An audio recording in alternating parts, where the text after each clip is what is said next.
Hello everybody, we are back here at Mule Mountain Sawmill, and today we're going to talk about actually how to install a line laser on your sawmill.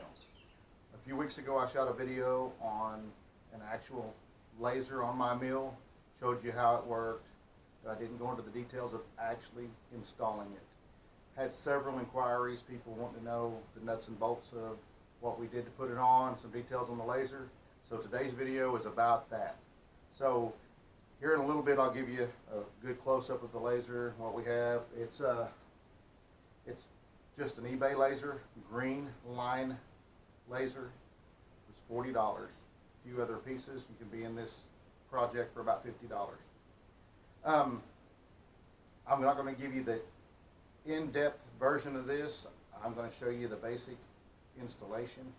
If you own a sawmill, you probably have some basic mechanical background, and if you don't, you need to have that or know someone who does, because these are a maintenance item. I don't care what brand you buy, I don't care who you use for a company, you're going to have maintenance if you put the hours on the machine. They're just a wear item.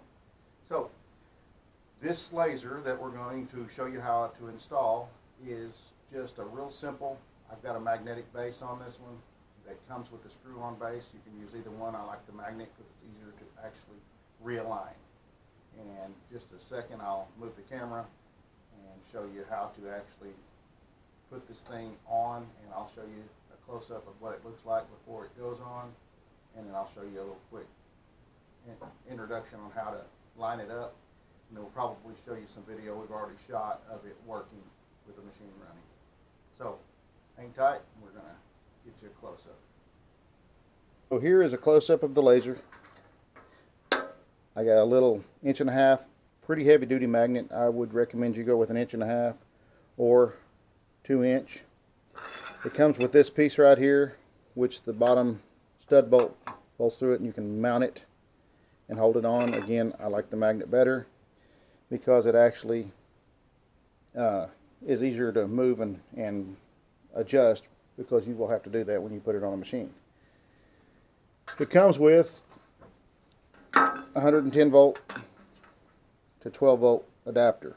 This is 12 volt DC, which means this thing right here, you can either get you I think that's a 5 millimeter, it might be a 5.5 millimeter barrel plug, and you can either do that, or you can cut the end of this off and wire that to your battery.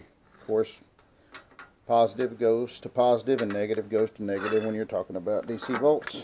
And right here is a little close-up of the card. Let me see if I can make it work.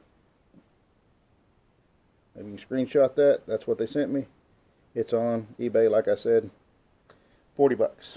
So I want to plug this adapter in so we can use it off the 110 right now, and I can show you the laser work.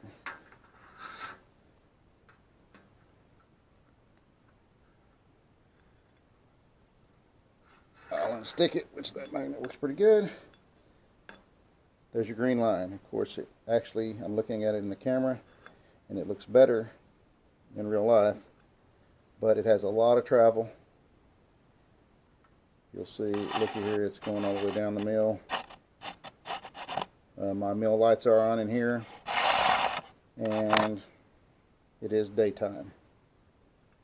So you can focus it with the end. I just mounted that through the hole in the actual magnet itself, and of course it will hang upside down when we adjust it, and it's going to be underneath the bandsaw head. Here's how I wired mine up. I went into the main power supply of my Cooks AC36.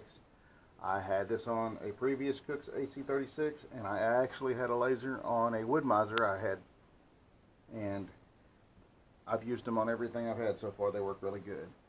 I came in, took the front of the box off, found a 12 volt positive, and I put in 2 switches. The top switch is for my auxiliary lights that I can plug in. They're magnetically mounted, and they're 12 volts, and I can shine them on my workstation and on my instruments so I can see it if I take this mill mobile. The second switch is actually the laser on and off switch. comes out, and I've got it routed right through down the side of these hoses with zip ties, and I have it right directly under the head, and you can see it right there with a little bit of dust on it and all the good stuff. It fits right directly under the head, out of the way of any moving parts, any logs, or any of the travel of the actual head. I have it on this side of the mill, which is the operator side of the mill,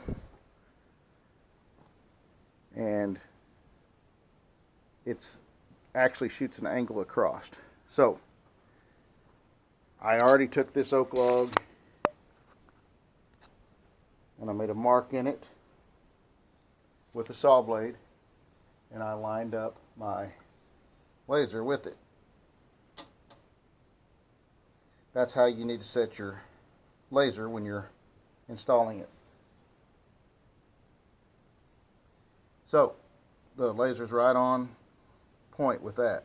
You come again from an angle from the side you're operating on, you can actually see it going down the log, so you can see the not only the strike point, but you can see the exit point on the log.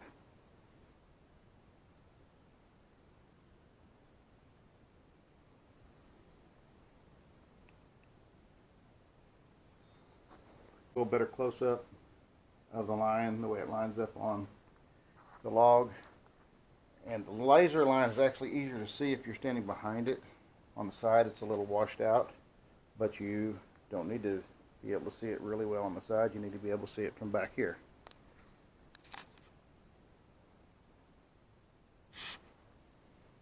And worst case scenario, if you really want to know where it's going to exit the log, of course you can see it right there. Just come up with your arm on the end of it. You see where your laser lines up. And there you have it.